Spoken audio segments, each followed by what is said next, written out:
I really appreciate you taking the time to talk to me about, your life and what you've been through and what you're going through. And look, for the record, um, you are currently terminally ill, correct? Like Yeah, yes. what does that mean in your current state that you're terminally ill?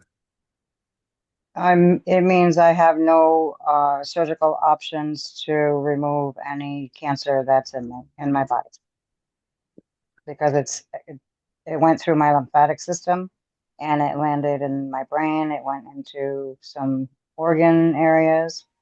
So you and I had a chance, we met a few weeks ago, Yes, and we had an opportunity to have a really good conversation. And you told me a little bit about your life and what you're undergoing now, and you shared with me your past and how you grew up and your life in Rhode Island. And I just found it fascinating because you are living your life right now with purpose.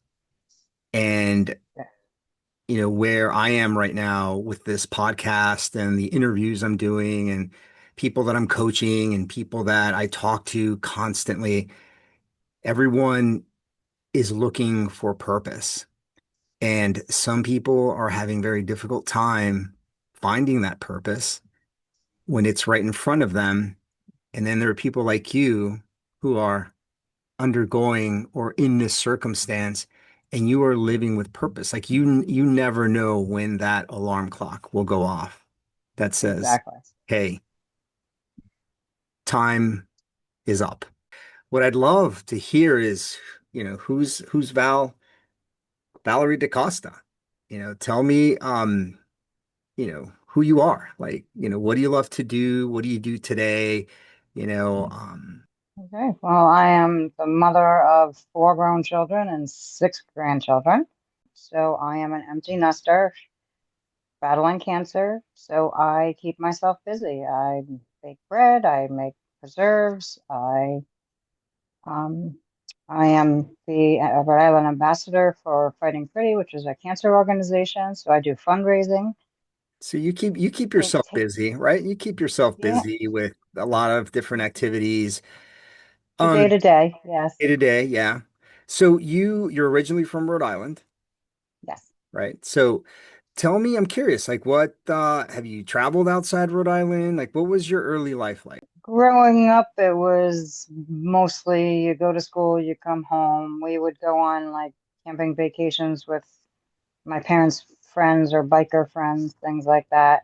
I remember maybe a few instances where we went on a vacation just as a family, but I don't remember a lot of it because there really wasn't a lot of it to remember.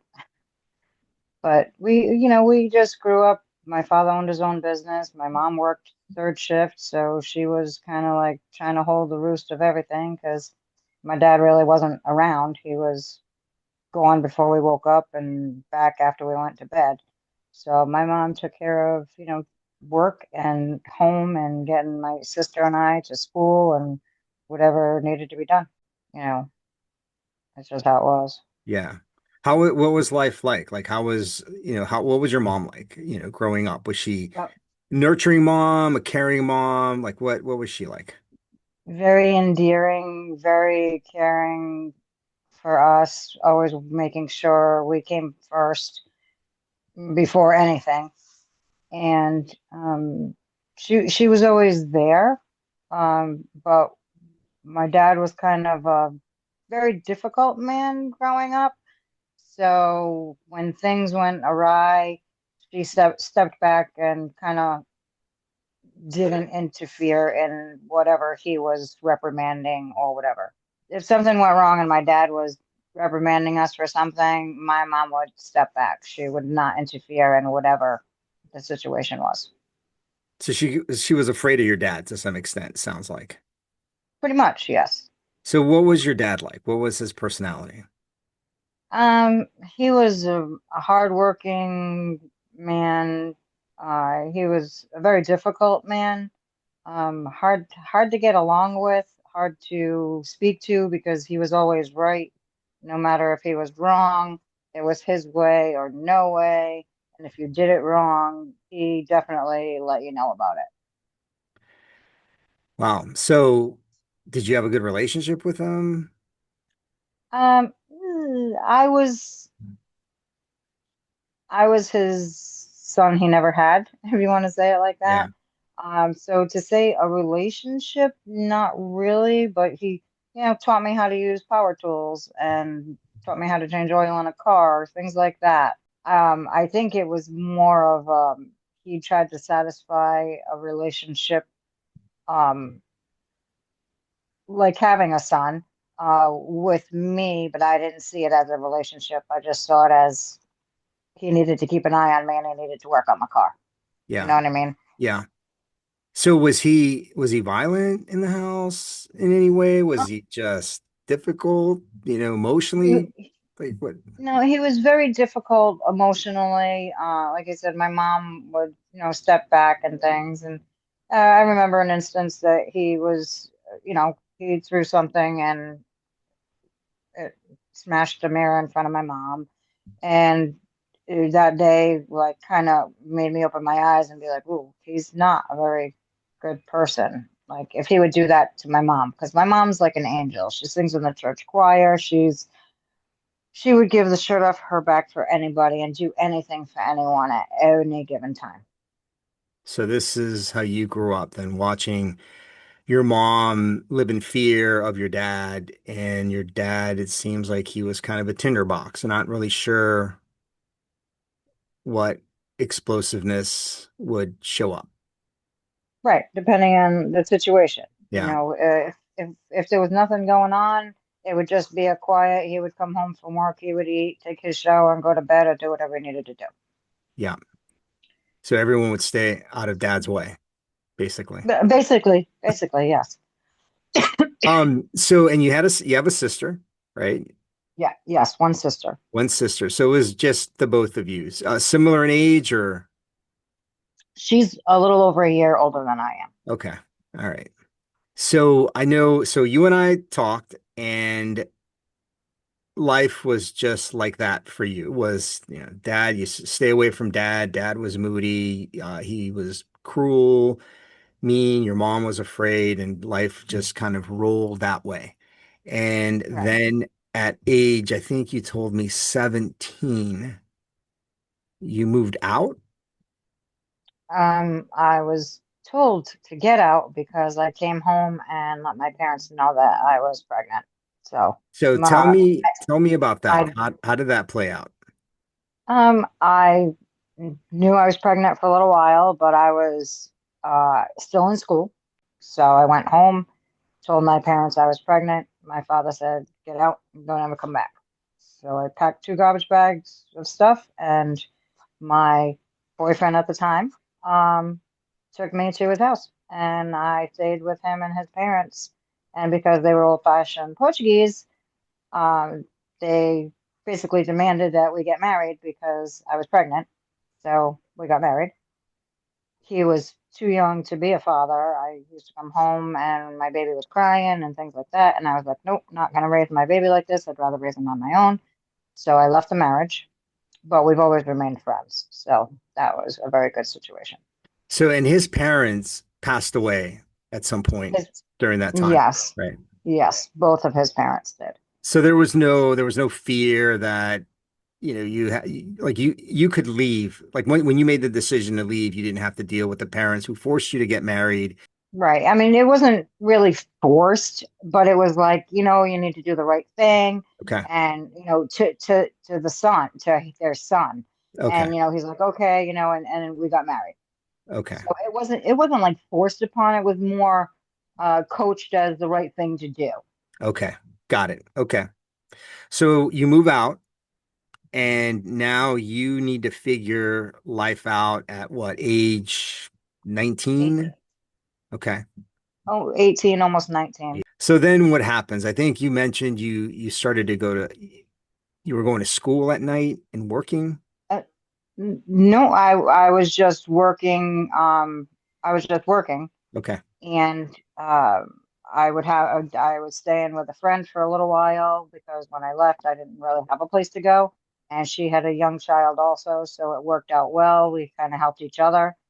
And I was working as a CNA, and eventually the CNA position had a daycare, so I could bring my son to daycare. So then what happens? So here you are, life is slowly coming together. You're working, you've got daycare, and Hmm. then what happens next in your life? Then through the friend I was staying with, I met her friend, which we were together for about 9 years, and we had two boys.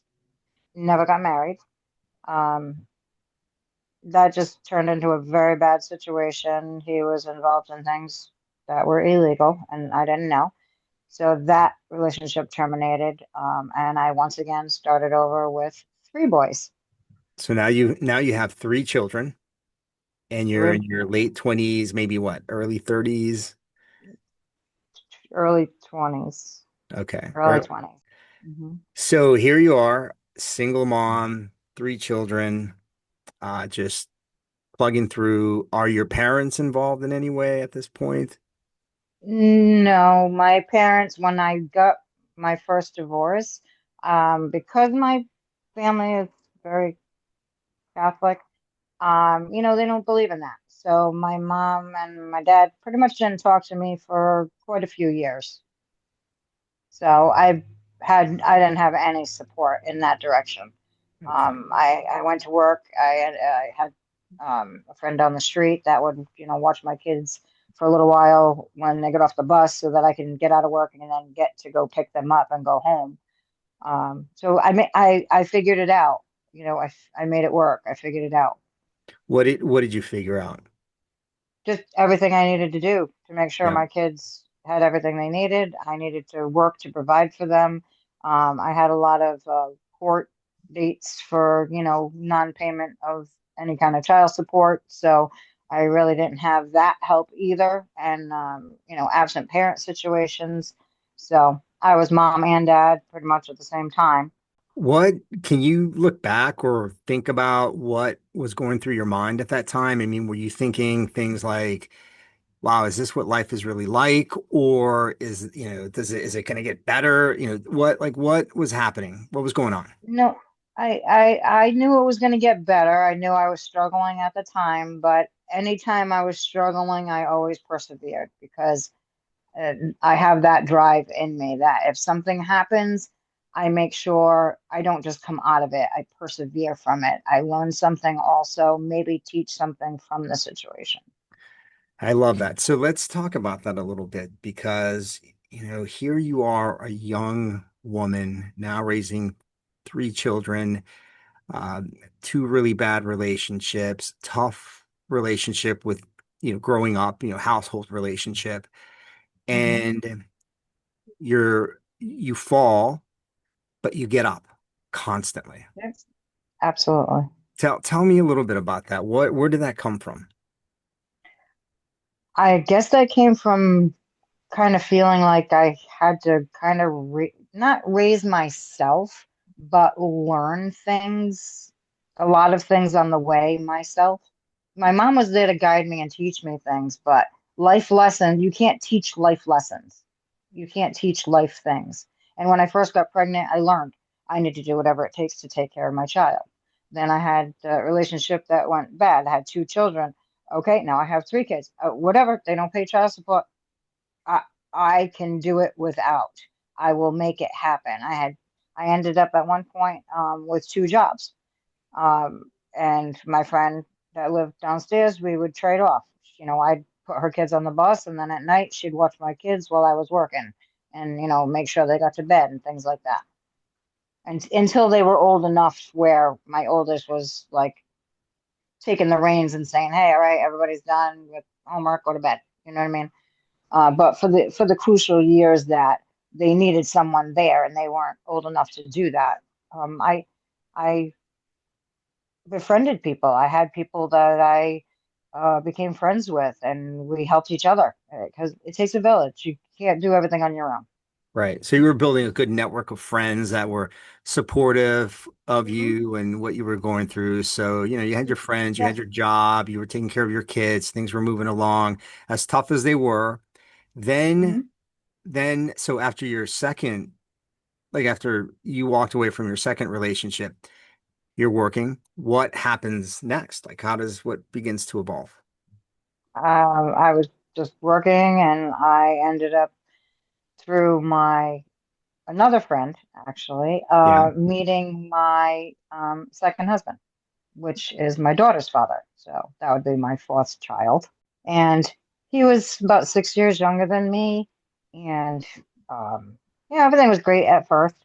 But then he decided, that raising four children wasn't for him, basically.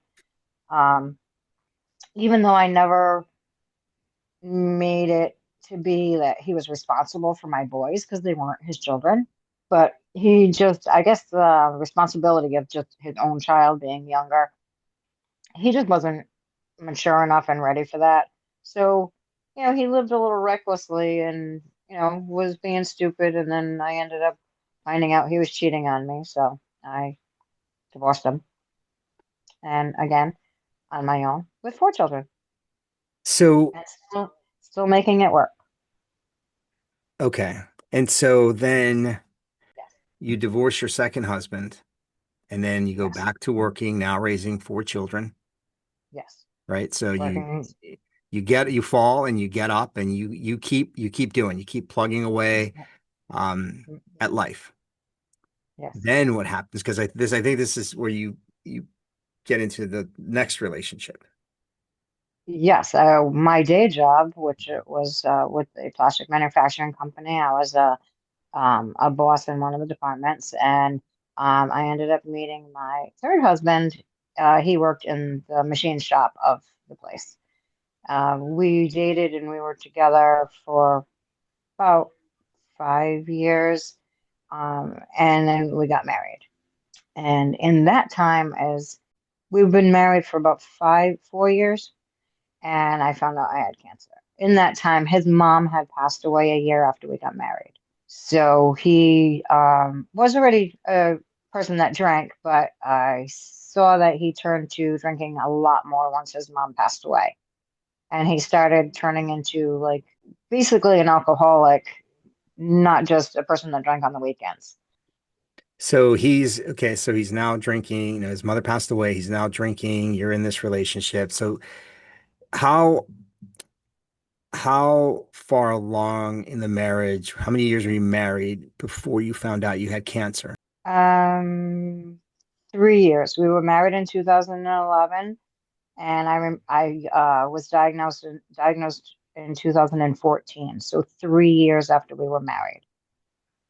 So he was already drinking, Yes. and so tell me now that experience when you found out you had cancer. Because now, right? So you're a person who perseveres.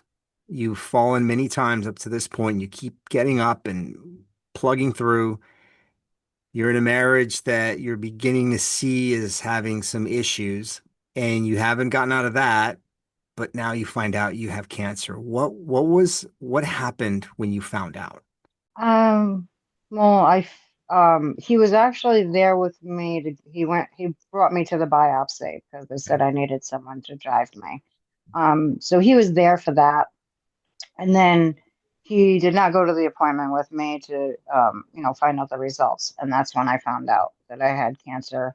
And I, talked to the doctor, said, okay, what do we need to do? And he explained we have to have surgery and things like that.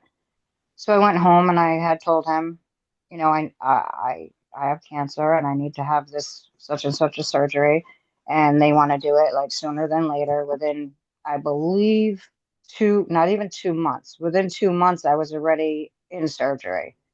Um, and he was kind of supportive at first. He was like, "Oh, if you need me to drive you somewhere, I'll do this, I'll do that," which a husband should do anyway. That's not really doing me a favor. That's You should do that, but um, And I said, I didn't need him to drive me anywhere because my sister at the time, who's a nurse, was my power of attorney for medical because it made sense because she had a medical background. So she would take me to all of my appointments and things like that. And he would just go to work and do his thing and come home and do his thing. What happened when you got the diagnosis? What did the doctors tell you at that time? Well, when I sat down, the doctor looked at me and said, you have cancer. And we did one surgery. And with that surgery, they took lymph nodes from another area, and two of the three lymph nodes were positive, which determined that it went into the lymphatic system. So they, in turn, did a second surgery 1 day less to a month from my first surgery. I wasn't even healed yet.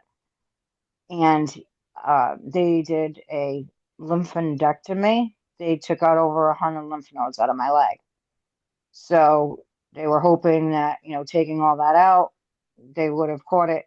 But in my PET scan, it showed that it had just completely traveled. So that's what diagnosed me as terminal stage 4. So you're told you have stage 4 cancer, you have 4 children, you're in this now tumultuous marriage. What is going through your head? Well, I just asked the doctor. I said, okay, what do we need to do? First thing I needed to know was what was my course, because without knowing that, I couldn't move forward with anything without knowing what I needed to do. So we discussed that, and I decided that I didn't want chemo or radiation. So we did immunotherapy, which at that time was brand new. I was basically one of the first people that had it done. So kind of experimental to see what it would do for me. So So this is the part where it's really fascinating because I think that based on your diagnosis, and I've talked to a lot of people who have, with similar diagnosis, they fall apart. They are, yes, oh my God, I have terminal cancer, and you're given a certain amount of time, and they just begin to just unfold. right. You didn't. Going back to what you were Mhm. saying, how you persevere, how you get up and just figure it out. This Yes, you went into that mode immediately. And so for you, it was about putting a plan together with the doctor of how do I move forward? What is the next thing we need to do? And you start kind of plotting that. And do you include your husband in all this? funny you should say. I tried to get him to go to appointments, and he's like, I have to work. I can't. I gotta work. I have to work.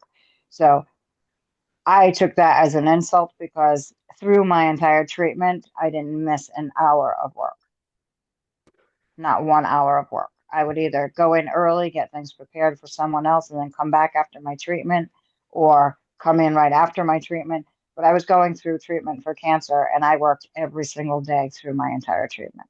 So that to me was just a cop out of he just didn't want to be bothered with anything that I had to do medically. Not sure if he could even handle it because he's never been in situations where he had to handle anything for himself. He was always taken care of, if you want to say. Yeah. Something happened, somebody was there to get him out of it. Something happened, oh, somebody else took the brunt of it. So he never really had to experience anything major like that until his mom passed away. And then, like I said, that's when he started drinking a lot more. So this is life for you now. So now you're diagnosed with, a terminal cancer, and you're dealing with this husband and his ways. Then what happens? Because something happens 4 years later again. Yes. I went through treatment. I finished a 2 year and I believe it was 7 month treatment regimen. And approximately a year and a half after that, which would have been like about 4 years later into after my treatment started, um, I almost died. Um, I don't remember a lot of it because obviously I must have been out of it. So my mother had filled me in with a bunch of what had happened. But apparently, my husband called my mom on, I believe it was a Saturday or a Sunday, and said, "Hey, I think something's wrong with Val." And my mom, who lived literally a minute and a half down the street, was like, came right over. And from what she told me, because I don't remember her coming over, I don't remember anything. From what she told me, she had turned and asked him, she came into my room and saw me and turned and asked him and said, "How long has she been like this?" And he said, "I don't know, a couple of days, I think." And she's like, "Oh my God." And she immediately, called rescue and got me to the hospital. I was completely emaciated. I was literally dying because my organs were shutting down. And during all of my treatment and everything, when they found out that it went to the brain was because I fell down the stairs. So I could no longer go upstairs to the upstairs bedroom. So I made a bedroom downstairs. And he would just open the door, let the dogs out, feed them, open the door, let the dogs back in. I was still in bed, lying there, and he would just leave and go to work. And, same thing if he came home from work. If my door was closed, he would just let the dogs out, do their thing, and open the door when he was done dealing with them and let them back into my room. So I So, was left in my room a lot during my treatment and basic recovery. so let's go back for a second. Then I want to come back to this because this is really important to understand. You were then, so you were diagnosed with terminal cancer, but then 3 or 4 years later, I think it was, they discovered because you had a fall, they discovered that now you had multiple tumors that had metastasized in your brain. Yes, it was 2 years later. I 2 years later. Okay. yes, I was diagnosed in 14 and the brain was diagnosed in 2016. What went through your head at that point? Uh, First thing I asked was, what do we need to do for this? Because it's the brain. And I was already in treatment with the terminal, the rest of the body cancer. And they said they could do total brain radiation, Okay. because the tumors were large and there was multiple, so many, they would have to radiate a lot. That's why they would do total brain. And they even told me the chances of me having permanent brain damage because of it is very high. And I was like, no, we're not going to do that. So we left it as hoping that the immunotherapy that I was doing would also help with the brain. Now, you're looking at not only terminal cancer in the rest of your body, but you now have brain cancer. I mean, it's grim. Yes. And on top of that, during all this, I suffered several strokes. Okay. So I also had deprivation in my left hand, which caused me to drop a lot of stuff and do a lot of things. I had to relearn, and my hand still isn't correct, but I have a lot more dexterity because I'm so determined that even my therapist said, "I don't understand how you're doing what you're doing with the amount of stroke you had." Because my hand was completely closed. I had to pry my fingers open, and now I can pick things up, but I don't trust myself with everything because I do drop a lot of stuff. Your sister is the person who's taking you to all your appointments, to your therapy. Your husband is completely checked out. He's not involved. How are you managing this, right? Is it just back to, hey, I've got a roadmap, I've got a plan, and I'm executing on that plan, and I need to get better, and you're thinking about your children, or what's the driver in this moment when everything just seems grim? The driver in my moment was actually uh, a person that I met online, Christina Kuzmek. She we became very good friends, and I was telling her what was happening in my life. And she went through a lot of things. She ended up just writing her second book recently. Um, and she helped me find my worth. And my worth wasn't standing in the background of the narcissistic tendencies of my alcoholic husband. And through my treatment, my fighting, my strokes, my everything, in the back of my mind, literally was, I need to get out of this. And that what was really what made me strive is because she helped me realize that this is not where I should be in my life. Struggling, I shouldn't have that on top of the struggle I'm already possessing.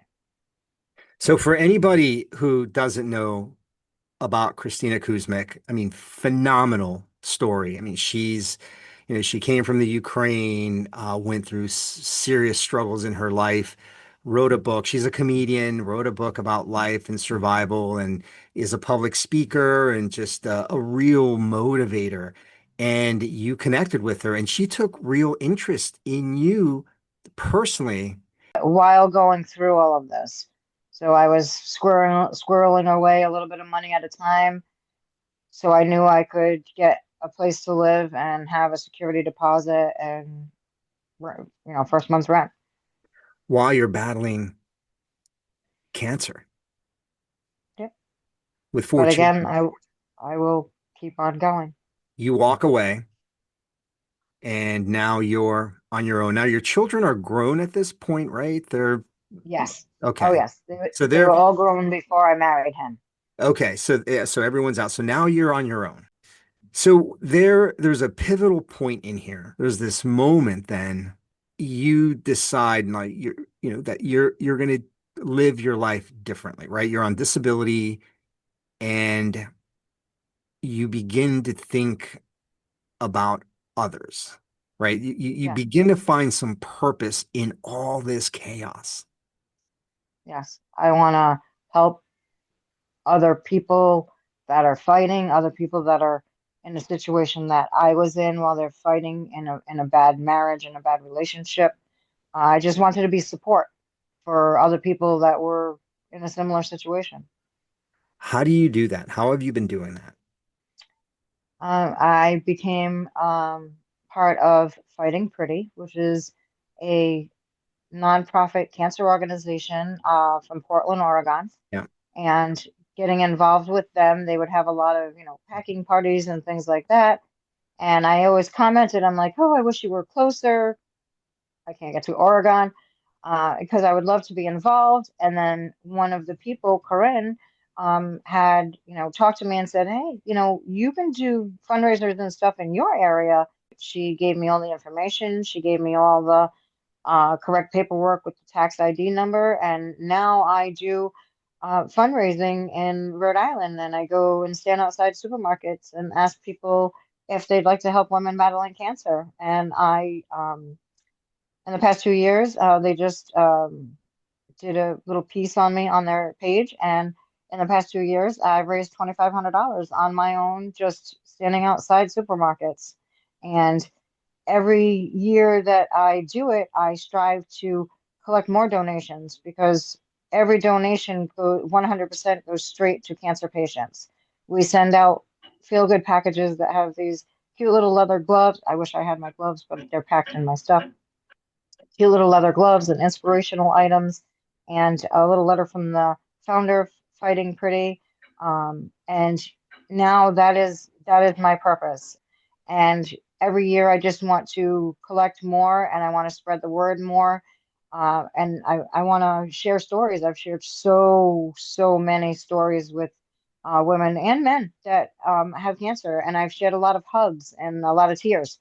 And um, I believe that's what my mission is now, is just to help others. And you've also now taken up uh, a healthier eating regimen. And I want to talk Yes. about that here for a second, right? Because I think This is really important. And you and I got into a deep conversation about this. And there's another person I interviewed previously who has cancer and is kind of in the same situation as you are, and has a very strict diet regimen. But you tell me about that. Like, that's another thing that you not only focus on, but you talk to people about that. You preach about healthy eating. Right. Well, even before I had cancer, I stopped eating any of the takeout anything. I don't do McDonald's, Subway. I don't eat any of that food. I just don't. And I haven't eaten fried food in, I'd say, over 24 years. I quit smoking 24 years ago and started this healthier journey before I even found out I had cancer. So it was that much easier for me to adapt into a healthier eating when I did find out I had cancer because I already had those other things omitted from my diet. But I now bake my own bread, which my sourdough starter is waiting for me to make a bread, which is awesome. I make my own bread. I make my own everything, brownies, cupcakes. I make my own rice-a-roni. I make my own, cheesy scalloped potatoes. I make my own everything. I don't, and I don't buy my meats at a grocery store, not knowing where they're from, how long ago they were butchered.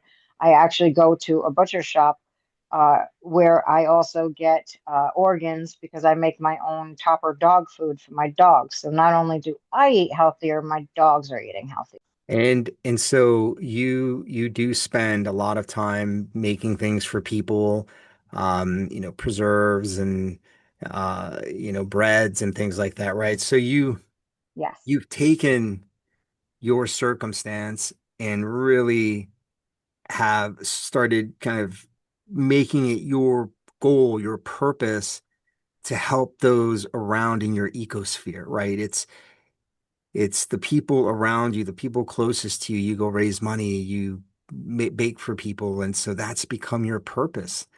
And yes. how how does that help you every day? It's therapy. It's therapy. I'm waiting to make a bread this afternoon. I have all my fruit. I'm going to be making another whole 8 different flavors of preserves. Um, but it is my therapy. And every time I get into creating something, whatever it is, I also do craft stuff because I like to craft. But anytime I get into anything, creating anything, whether it's making a bread, making preserves, making homemade dog food, doesn't matter what it is, it's therapy. It makes me realize that my efforts are being put in for a good cause, and that rotates to the next thing, which is the cause. I make homemade dog food. In turn, my dogs are healthier, and I only go to the vet once a year, and they get a healthy outlook from the doctor, and I'm doing the right thing. I make homemade foods. I go to the doctors.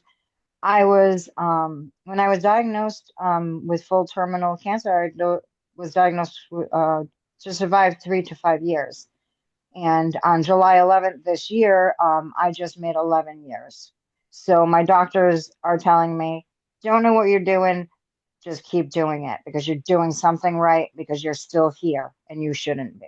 You and I talked about that and thought that, the fact that you have such a strict regimen in terms of, where you buy your food from, how you mix the things to make your breads and your preserves and all the other things that you make, Mhm. that, you might possibly be starving the cancer from feeding off, all the preservatives and all the other things that are additives that are added to our food, which Exactly. then results in, where you are today at 11 years when you were given 3 to 5 years. Um, Exactly. and then, your other purpose in life is to fundraise, to drive awareness about, Yes. you know, cancer and bring hope to other cancer patients, right? Yeah, That's the yeah, definitely. I want as many people as I can help while I am still here able to help. I want to. I want people to be aware that they're not alone. And it also takes a village. So they need to be involved with others in their situation. And that is a form of therapy, and it does help. It helps tremendously. Val, if the alarm clock rings one day, what do you hope people will remember you by? I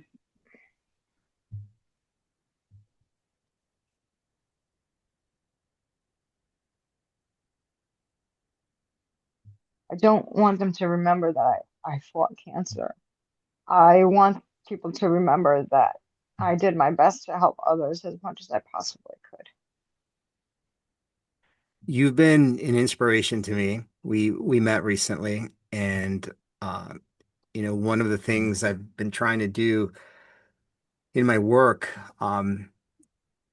in the transformation circle, is interview people and bring to life their stories, whether it's very local or national or even global, of how they've overcome very complex situations, how they've transformed their lives to find that purpose. And, you and I had a chance to meet and, we share, having cancer. And I understand, to a large extent, what you've been through. Don't understand what you're going through because you are fighting now a whole different battle. Um, but you're doing it with purpose. And the message that I hope to drive with these interviews and talking to you is that, when you find your purpose, it's that feeling of doom and gloom, suddenly has a light at the end of it, right? Right. And so It drives you. it drives you, right? It's the Mhm. engine, it's the fuel in your engine. And so Val, I can't thank you enough for talking to me and for being so open. It's not easy, and you've got many years ahead of you. I know it.